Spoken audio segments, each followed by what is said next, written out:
Bonjour et bienvenue à l'émission La Parole vivante. Cette émission où est-ce qu'on prend la Bible, on découvre qui est Dieu et quel est son plan extraordinaire qu'il a pour nous. Aujourd'hui, mon invité, Martin Jalbert. Salut, mon cher Martin. Salut, Simon. Content d'être avec toi ce matin encore. Yes, peut-être nous parler un petit peu du ministère que tu fais. Moi, je travaille avec un ministère qui aime enseigner justement la parole de Dieu. On s'appelle Parole de vie. Ça va très, très bien avec le thème de notre émission. Et principalement, notre but, c'est de partager l'Évangile et de faire des disciples comme Jésus l'a commandé, principalement auprès de la jeunesse, avec différents moyens dynamiques. L'école biblique pour des jeunes hommes, jeunes femmes de niveau cégep, universitaire et même des adultes, mais principalement, on vise les jeunes adultes pour les équiper avec la parole de Dieu. Puis il y a de l'intérêt pour la parole de Dieu parce qu'elle est vivante, parole vivante. Puis on aime faire des camps, comme on est actuellement dans notre saison de camp hivernal, nos week-ends de camp de neige, plein d'activités dynamiques, mais aussi on partage le message de la parole de Dieu avec tous les participants dans nos camps. Et s'il y a des gens qui voudraient avoir de l'information, sur les camps d'été, j'imagine que c'est sur votre site web? Tout est sur paroledevie.ca, tant nos camps d'hiver, nos camps d'été, l'école biblique, etc. Paroledevie.ca. On va être heureux de pouvoir travailler. Même les familles peuvent venir passer une semaine avec nous l'été. Les enfants avec les parents bénéficient d'une belle semaine de vacances, tous les repas inclus, et avoir un bon temps autour de la parole de Dieu, des sports, des jeux. Super. Une belle semaine de vacances en famille. Martin, une des choses qui me fascine, c'est ma capacité d'oublier. Et c'est pas juste moi, c'est l'humanité, on oublie. On oublie les bonnes choses qui nous sont arrivées. On oublie tellement de choses. Les erreurs qu'on a faites, puis on les refait une autre fois. Mais ça, ce que je trouve intéressant, c'est que Dieu, ça le sait, qu'on a tendance à oublier. On a tendance à faire de l'amnésie sélective, même parfois. Et ce qu'il fait, soit il va répéter quelque chose. Il va répéter des circonstances. Il va répéter pour qu'on puisse comprendre, saisir. Et il fait encore ça. Mais aujourd'hui, on est dans Josué, chapitre 3, chapitre 4. Et on va voir justement à quel point Dieu aime rappeler à son peuple qui est et ce qu'il veut faire pour eux. Et un fait que moi, j'oublie tout le temps, c'est que Dieu veut être avec moi. Oui. Dans le premier chapitre, on l'a déjà parlé souvent, mais Dieu va dire à Josué d'être fort, d'être courageux. Je vais être avec toi. Je vais le lire. Nul ne tiendra devant toi tant que tu vivras. Je serai avec toi. C'est-tu clair, ça? Il le répète constamment, là. Juste à la fin du livre du Deutéronome, il l'a répété souvent. Et ce qu'on est en train de lire, une des histoires qu'on veut voir ce matin, c'est un fait indéniable que Dieu veut montrer à Josué. Hey! T'es pas là tout seul, là. Je veux être avec toi. Je veux cette relation-là avec toi. Je veux faire les choses pour toi. Est-ce que tu veux être avec moi? Donc, juste pour nous situer un instant, le peuple est en Égypte, sort d'Égypte avec 10 miracles époustouflants, que le peuple voit ça, wow! Et puis après ça, Dieu les amène dans le désert, juste à côté de la mer morte, la mer Rouge. Et puis, on le connaît l'histoire, la mer s'ouvre. Et le peuple passe à sec et elle se referme sur l'armée des Égyptiens qui les suivait pour les détruire. Une délivrance hors du commun. On pourrait penser qu'avec ça, on va tout le temps suivre Dieu. C'est pas nécessairement ce qui est arrivé. Dieu a répété les miracles, que ce soit faire sortir de l'eau d'un rocher, de faire descendre la manne du ciel pour les nourrir. Mais les miracle, et le peuple avait le cœur dur, s'est endurci, avait de la misère à faire confiance à Dieu parce que justement, il oubliait.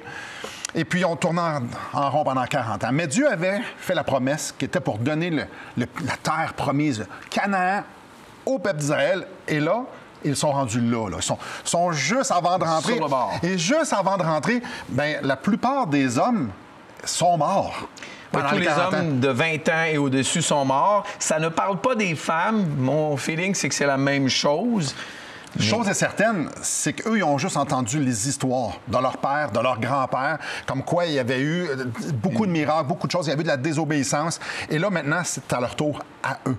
Donc, les deux vieux qui restent, c'est Caleb puis Josué, parce qu'eux n'avaient pas désobéi, parce qu'eux avaient fait confiance en l'Éternel. Alors, il y a Josué, qui est le chef du peuple, puis que tu as le peuple qui font comme, OK, on s'en va conquérir Canaan, parce que oui, il fallait le conquérir, Canaan. Et même pour Josué, qui avait eu une foi incroyable, c'est pour ça qu'il est encore là, comme tu l'as si bien dit, moi, humainement parlant, je vois la tâche devant Josué et je la trouve énorme, grandiose, non, trop difficile pour moi-même. Rappelons, c'est pas une armée en shape, là, toute bien drillée, toute bien... Non, c'est 2-3 millions de personnes, d'anciens esclaves, femmes et enfants. Écoute, les armes qu'ils ont, là, c'est très rudimentaire. Là. Et là, on s'en va conquérir des vraies armées, avec des villes fortifiées. Ça se peut que Josué, je suis d'accord avec toi, qu'il fasse OK, allons en avant, faisons confiance à Dieu. Mais ça, Dieu le sait. Et Dieu veut rappeler au peuple à quel point il est extraordinaire. Alors, qu'est-ce qu'il y a juste avant de rentrer en mer de Canaan, pas la mer de Canaan, avant de rentrer dans la terre de Canaan? Bien, il y a une rivière. Qui s'appelle le Jourdain. En passant un petit détail que j'ai toujours trouvé intéressant, Jourdain, ça vient de deux mots qui semblent vouloir signifier qui coule. En anglais, c'est Jordan. Qui coule de Dan. Et dans le nord du pays, tu as la ville de Dan. Et à Dan, tu as les sources du Jourdain et c'est extraordinaire comme scène parce qu'il n'y a pas de rivière et tout d'un coup, il y a une rivière qui commence parce que l'eau coule de sous la montagne. Et c'est le début de la rivière du Jourdain. Donc, là, Israël est sur le bord de rentrer en terre promise, dans le pays de Canaan, et là, il y a la rivière. Et en plus, Dieu, dans son orchestration du temps intéressant, on est à un temps de l'année où la rivière déborde. Parce que c'est comme le printemps, il y a beaucoup, beaucoup d'eau dans le Jourdain à ce temps-là. Rendre la traversée plus difficile. Donc, on est quelques millions de personnes de tout âge. Il y a des femmes enceintes, il y a des enfants, il y a des personnes handicapées, tout ça. Donc, c'est pas simple, là. Les bateaux, il n'y en a pas vraiment. Pas pour 2 millions de personnes. On arrive devant un sérieux problème. Josué le sait, le peuple le sait, mais ça donne bien Dieu aussi. Et Dieu dit, regarde, vous allez passer au travers. Au travers de la situation, ben oui, au travers le Jourdain. Après la pause, mes chers auditeurs, on va regarder comment Dieu va encore faire passer son peuple au travers de l'eau pour les emmener exactement là où il veut qu'ils soient. Restez avec nous.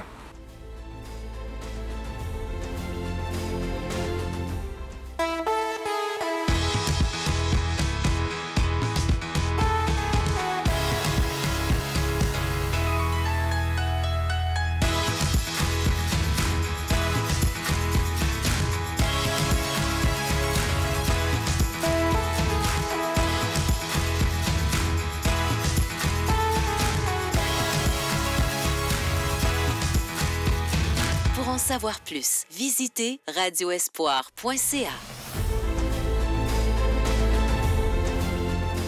Rebonjour à vous. Martin, c'est quand même un pas pire défi. On a quelques millions de personnes. On a une rivière qui s'appelle le Jourdain, qui n'est pas nécessaire. C'est pas un grand fleuve là, qu'on ne voit pas l'autre bord, mais quand même, il faut traverser l'autre côté. Et puis, Dieu dit, je vais être avec vous. Je vais être avec vous. Et une des choses qui est intéressante, c'est que il veut démontrer au peuple que c'est le même Dieu qui a fait sortir le peuple d'Égypte. Puis, dans un sens, tout le peuple qui est sorti d'Égypte a eu un signe extraordinaire de la présence de Dieu. Et là, ils sont sur le bord d'avoir à faire des choses humainement impossibles. Prendre Canaan. Prendre Canaan avec d'anciens esclaves. Donc, Dieu veut juste peut-être mettre son sceau d'approbation. Non, c'est ma volonté pour vous autres. Je suis avec vous. Je suis avec vous, je ne vous oublie pas, c'est moi qui vais tout faire ça. Et donne donc certaines directives à Josué puis à tout son peuple. Même au verset 7, on en discutait. Dieu, l'Éternel, dit à Josué, « Aujourd'hui, je vais commencer à te rendre grand aux yeux de tout Israël. » Tu vas commencer à être grand? Non, je vais te rendre grand. C'est Dieu qui parle. Et là, ils sont sur le bord en tant que peuple. Et là, on est au temps de la moisson. La mousson, je crois que ça se dit, c'est le printemps, le Jourdain déborde. Et là, il y a un verset au Josué, chapitre 3, verset 15, que moi, je trouve formidable, qui nous montre la foi que le peuple de Dieu devait avoir. Parce que Dieu a dit... Allez traverser le Jourdain. Mais là, j'arrive devant une grosse rivière avec des femmes, des enfants, toutes sortes de choses. Puis la rivière, elle coule, elle coule, elle coule. C'est bien trop lent, on va se noyer. Mais Dieu lui dit, non, allez-y. Donc, verset 14 du Josué 3, le peuple sortit de ses tentes pour passer le Jourdain et les prêtres qui portaient l'arche de l'Alliance représente la présence de Dieu. marchèrent devant le peuple. Et là, c'est le verset que j'aime. Quand les prêtres qui portaient l'arche furent arrivés au Jourdain et que leurs pieds se furent mouillés au bord de l'eau, le Jourdain déborde par-dessus toutes ses rives durant le temps de la moisson. L'eau qui descend s'arrêta et s'accumula à une très grande distance près de la ville de Dan. Je reviens juste un peu en arrière. Au verset 13, Dieu leur a dit que c'était pour arriver comme ça. Dès qu'ils vont toucher l'eau, ça va s'ouvrir. Donc, je dois mettre mon pied dans l'eau. C'est écrit, et que leurs pieds se furent mouillés. Alors, je dois mouiller mon pied par la foi. Je sais qui me donne le commandement. Je veux obéir. Ça n'a peut-être pas beaucoup de sens. On y va. Mais je peux le faire. Et là, les eaux s'ouvrent. Et c'est pas une mer, c'est une rivière. Qui coule beaucoup. Ici, au Québec, on sait des barrages hydroélectriques. Quand on construit un barrage hydroélectrique, souvent, ça va inonder tout autour, puis on pourrait dire, hey, ça va aller de ce côté. Non, Dieu, d'une façon surnaturelle, va retenir l'eau. Va retenir l'eau. Et le peuple va passer à sec. Pour un temps. Et c'est spécial. Le verset 17, je crois que c'est important qu'on le mentionne. Les sacrificateurs qui portaient l'arche de l'Alliance de l'Éternel s'arrêtaient de pied ferme sur le sec, au milieu du Jourdain, pendant que tout Israël passait à sec, jusqu'à ce que toute la nation ait achevé de passer le Jourdain. Là, le peuple est en train de réaliser que Dieu était avec eux, comme il l'avait dit. Et je pense que c'est important aussi de faire un autre lien. Lorsque le peuple était sorti d'Égypte, un des grands miracles, une des grandes délivrances, c'est que Dieu... Bon, ils ont sorti d'Égypte, mais après un petit bout de temps, l'armée des Égyptiens est arrivée en arrière d'eux autres. Et là, eux autres faisaient face à la mer Rouge, la mer des roseaux. Mer des roseaux d'un côté, essaye de traverser ça, c'est la mort. En arrière, c'est l'armée égyptienne. C'est la mort. C'est la mort, t'es faite. Ou l'esclavage. Et Dieu avait miraculeusement encore clairement ouvert la mer en utilisant Moïse.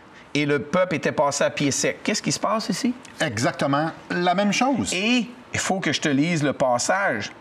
Parce que Josué, et à la fin du chapitre 4 du livre de Josué, va dire à son peuple au verset 23, « Oui, l'Éternel, votre Dieu, a asséché devant vous l'eau du Jourdain, jusqu'à ce que vous soyez passés, tout comme il l'avait fait à la mer des roseaux qu'il a asséché devant nous jusqu'à ce que nous soyons passés.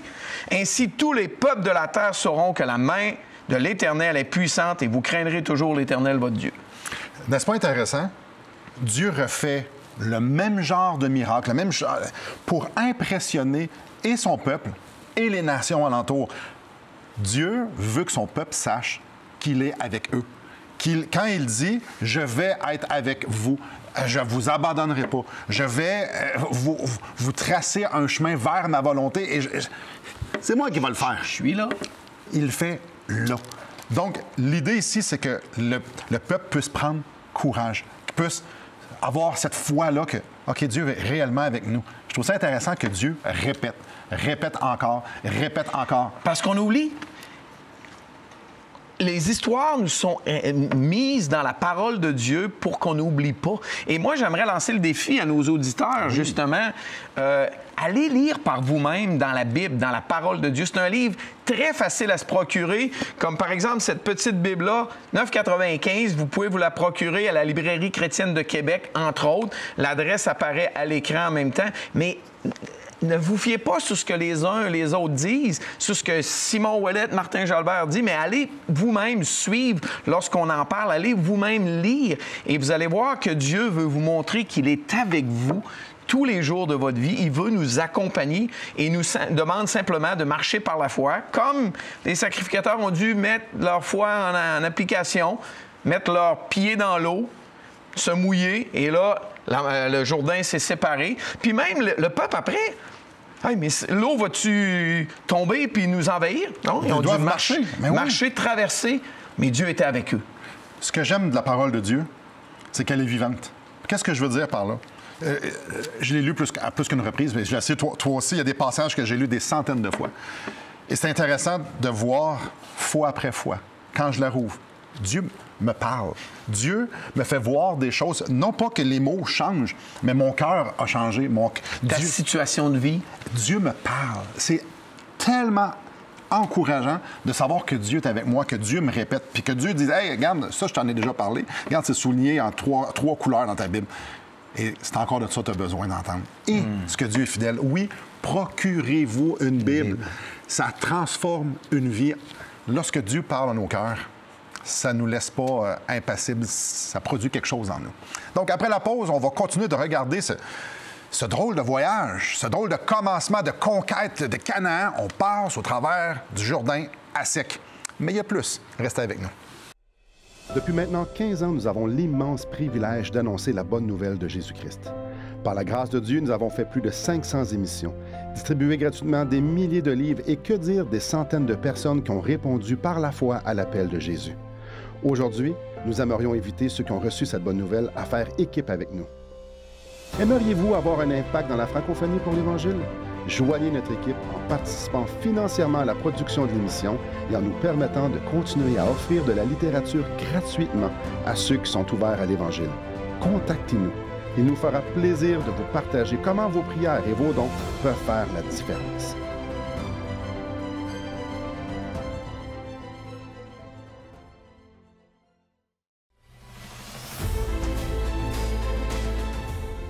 Rebonjour à vous. Le peuple est réconforté. Dieu est avec eux. Dieu les délivre. C'est évident. Tout le monde est impressionné. Mais il reste quelqu'un. Tantôt, on a lu que Dieu commencerait à élever Josué aux yeux du peuple. Commencerait. Comme s'il fallait qu'il y ait des choses qui soient ajoutées. Josué avait une lourde tâche devant lui. Et non, moi, j'aurais tellement pas voulu de cette job. Je pense pas que j'aurais envoyé mon CV, mon résumé pour faire ce genre de travail-là. C'est beaucoup trop grand. Et Josué, il n'y a pas 40 ans. Là. Josué, il est avancé en âge. Lui, il fait « Je dois emmener ce peuple au cou raide, au cœur dur, à aller conquérir quelque chose qui est humainement impossible pour nous. » Dieu est avec nous. Il nous a fait la promesse. D'accord. Je crains Dieu. D'accord. Dieu a ouvert le Jourdain. D'accord. Maintenant, ils sont à la porte de Jéricho, une ville fortifiée. Ça commence avec Jéricho, une des plus grosses. Et on a j'appelle ça une genre de parenthèse dans la parole de Dieu, mais c'était tellement prévu. Comment Dieu a orchestré les événements à ce moment précis-là, je dirais, pour encourager Josué. Et je vais dire une phrase qui est forte, là. Peut-être les auditeurs, vous allez être un peu surpris de la phrase, mais Josué va rencontrer son commandant. Non, mais c'est lui le commandant. Ouais, c'est Josué va rencontrer son commandant, le Seigneur Jésus lui-même. Et c'est ce qu'à peu près tous les commentateurs de la Bible vont dire qui se passe là. Et laissez-moi vous lire Josué chapitre 5, versets 13, 14 et 15. Un texte qui sort... Il n'y a pas grand-chose avant. On sait qu'ils viennent de célébrer la Pâque pour la première fois. L'arrêt de la manne. En Égypte. Puis oui, il n'y a plus de manne. Dieu les avait nourris d'une façon surnaturelle pendant 40 ans en envoyant la manne, le pain du ciel. Ça se termine. Ça commence là. On est dans la terre. Là, ils viennent de traverser, donc dans le pays de Canaan. Et là, Dieu va envoyer son fils, le Seigneur Jésus, encourager Jéricho. Regardez le texte. Comme Josué était près de Jéricho, il leva les yeux et regarda. Voici un homme se tenait debout devant lui, son épée nue dans la main. Josué alla vers lui et lui dit, « Es-tu des nôtres ou de nos ennemis? » Question légitime, il y a un homme armé avec une épée devant lui, il va le voir. Verset 14, l'homme répondit, « Non! » J'ai toujours trouvé cette réponse un peu drôle. « Non, mais je suis le chef de l'armée de l'Éternel. J'arrive maintenant. » Le chef de l'armée d'Israël. De l'Éternel. De l'Éternel, oui, c'est ça. Regardez la réaction de Josué. Josué tomba le visage contre terre et adora. Et dit, « Qu'est-ce que mon Seigneur dit à son serviteur? » Et le chef de l'armée de l'Éternel dit à Josué, « Ôte tes souliers de tes pieds, car le lieu sur lequel tu te tiens est saint. » Et Josué fit ainsi. Fin de la parenthèse. L'histoire de la conquête de Jéricho commence immédiatement après. Mais là, on a le chef de l'armée de l'Éternel qui est devant lui. Josué, sa première réaction, c'est par terre, à genoux. Il réalise qu'il est devant Dieu lui-même. Donc, lorsqu'on voit des gens rencontrer Dieu, parce que Dieu se révèle à certaines personnes, on peut penser à Isaïe aussi, oui. La réaction, c'est pas « je me tiens debout, je fais un high five, yo, comment ça va, man? » C'est cool de voir ça. Non. Il n'y a rien de tout ça. Je me présente devant un Dieu 3 fois saint, devant le Créateur. Moi, je suis pécheur, je suis un homme fini, je bang, ils se prosternent, puis ils sont convaincus qu'ils vont mourir. Et ça, c'est intéressant ce que tu dis. À toutes les fois dans la parole de Dieu, ce qu'on a de ces événements-là, les êtres humains ils voient Dieu dans sa gloire, ils sont par terre. Ésaïe a fait la même chose. Il a dit, je suis fait, je vais mourir, je suis pécheur. Je fais partie d'un peuple qui est pécheur. Je meurs. Ça, c'est la réaction d'Ésaïe. Josué, il tombe par terre et Moïse, il était dans une admiration incroyable. Il avait peur de se présenter devant Dieu. Le peuple ne voulait rien savoir même de s'approcher de cette chose-là. Pierre, Jean et Jacques, dans les évangiles, vont voir Jésus dans la gloire sur la montagne. Ils ne sauront pas quoi dire. Ils vont dire... On va faire des tentes. Oui, Pierre va dire, excusez-moi, mais des niaiseries parce que il n'y a personne qui dit « Wow, c'est cool, ça, c'est Dieu. » Non. On tombe à genoux. Et c'est clairement le Seigneur Jésus qui est en train d'être là, le chef de l'armée de l'Éternel. Et quel encouragement pour M. Josué. Josué, je me présente à toi. Oui, on t'a fait des promesses. Oui, on t'a donné le commandement du peuple. Oui, on vient de montrer qu'on est avec le peuple. Non, je suis avec toi. Je me présente à toi. Et ça, c'est extraordinaire. Est-ce que tu sais à quoi ça me fait penser? Ça me fait penser au verset 23 de Matthieu 1. « Voici la Vierge sera enceinte, elle enfantera un fils et on lui donnera le nom d'Emmanuel, ce qui signifie Dieu avec nous. » Jésus est venu se présenter à l'humanité pour dire à l'humanité, « Je suis là. J'ai un message pour vous. » Ici, le message à Josué, c'est « Je suis avec toi. » T'as pas besoin d'aller là tout seul, combattre ce pays, combattre cette ville fortifiée incroyable. Il y avait eu le rapport là, des fameux espions déjà.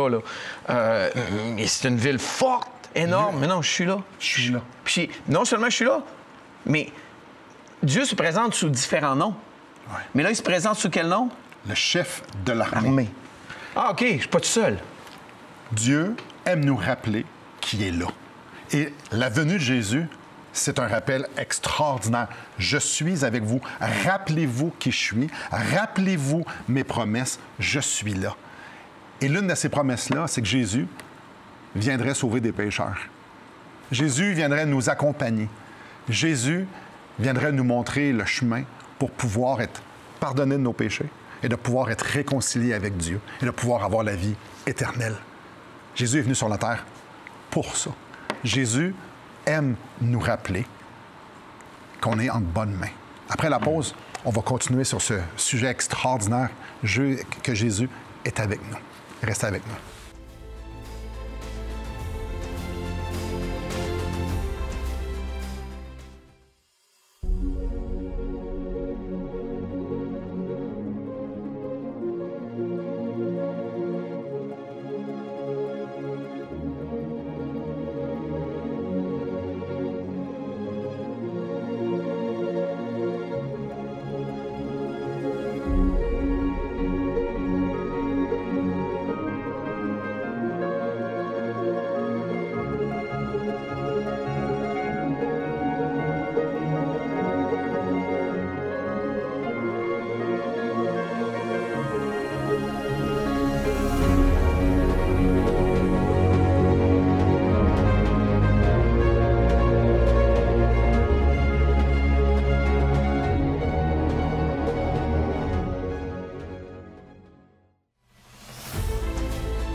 Bonjour à vous.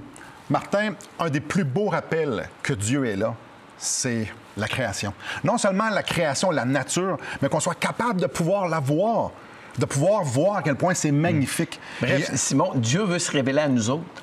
De tellement de façons. Il veut nous rappeler, « Hey, je suis là! » Puis j'ai un texte que j'aimerais lire dans Romains chapitre 1 qui nous parle un peu de ça. « Car ce qu'on peut connaître de Dieu est manifeste pour eux, Dieu leur ayant fait connaître. En effet, les perfections invisibles de Dieu, sa puissance éternelle et sa divinité se voient comme à l'œil nu depuis la création du monde quand on les considère dans ses ouvrages. Ils sont donc inexcusables, car ayant connu Dieu, ils ne l'ont point glorifié comme Dieu, ils ne lui ont point rendu grâce, mais ils se sont égarés dans leurs pensées et leur cœur sans intelligence et ont été plongés dans les ténèbres. Leur cœur sans intelligence. Et c'est peut-être notre défi aujourd'hui pour chacun de nos auditeurs. Est-ce qu'on va avoir l'intelligence de reconnaître que Dieu est là, présent et qui se révèle à nous par sa parole, par la nature qui est tout autour de nous, par les êtres qu'il a créés partout? Martin, Jésus est venu. Jésus est venu sur la terre, Dieu avec nous, Emmanuel. Il est mort sur une croix, il est ressuscité, et puis depuis 2000 ans, son nom est prêché partout. Au Québec, il y a des croix un peu partout. Exactement. Moi, je vais à Sherbrooke, et c'est la chose, dans le milieu de la ville de Sherbrooke, une belle grosse croix illuminée. Montréal! Il y a des rappels partout, que ce soit dans la nature, que ce soit l'œuvre de Christ. On est ici, on est en train de le prêcher, l'Évangile, on est en train d'exposer la parole de Dieu. La Bible, c'est le livre le plus traduit et aussi le plus publié depuis 500 ans. Les gens oublient, les gens veulent oublier, ils ne veulent pas reconnaître que Dieu est Dieu puis que Jésus, ben c'est le sauveur du monde. On est comme un peu Israël dans le temps où ce qu'ils ont fait comme on oublie. Tellement s'identifier à Israël, être incrédule, ne pas vouloir croire, même si les évidences sont partout devant nous autres. Et vous, chers amis, aujourd'hui, vous venez d'entendre une histoire dans Josué. Une histoire où est-ce que Dieu voulait démontrer à son peuple qu'il était avec eux, qu'il était pour les libérer, leur donner la terre promise. Et aujourd'hui, vous avez entendu aussi qu'on a tendance à oublier. Mes chers amis, la Bible, Dieu veut que vous sachiez qu'il va être avec vous et qu'il veut vous sauver. Il veut vous pardonner vos péchés. Il veut, la preuve, c'est la croix. La preuve, c'est le tombeau vide. Et la preuve, c'est que vous êtes en train de l'entendre encore une fois aujourd'hui. Et ce qu'il veut, c'est que vous tourniez vers lui en lui disant « Sauve-moi, Seigneur. C'est juste ça que j'ai besoin. C'est d'un sauveur comme toi qui veut être avec moi et qui veut me faire rentrer en terre promise, qui est la félicité éternelle. » Mes chers amis, tournez-vous vers lui. Soyez réconciliés. Reconnaissez Jésus comme sauveur parce qu'il l'est. Et aujourd'hui, il vous l'a encore rappelé par sa parole. Merci beaucoup, Martin. Merci, Simon. Merci beaucoup à vous et que le Seigneur vous bénisse.